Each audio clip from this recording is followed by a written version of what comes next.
Making your own tombstones can be a great way to save on cost. Let's go over how to make some together. I'm Carrie with Scary Halloween, making props and decor on a budget.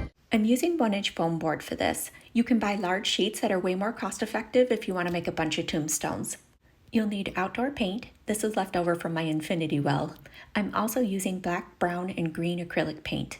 A little moss for detail, and I'll post links for this inexpensive wood burning tool I'll be using, along with the heat gun and a Surfoam pottery tool. I started with printing images and lettering I want to use for stencils.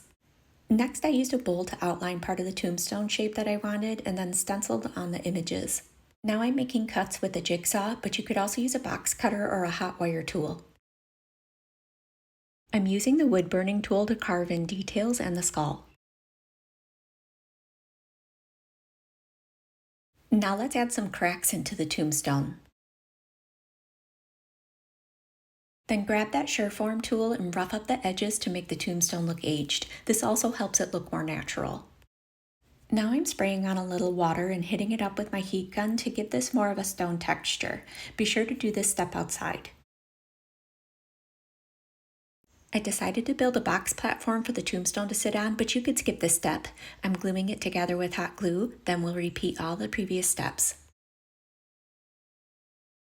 Now I'm going to use hot glue to attach the tombstone to the box. Let's move on to the paint. Coat everything in the exterior paint first. If you want it to be more gritty, you can add some play sand for texture.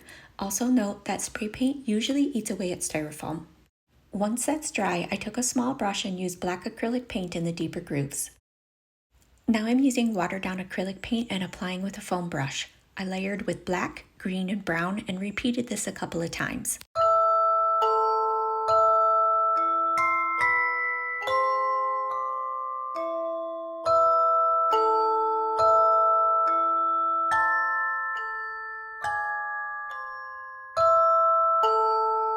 Last step is to glue on some moss.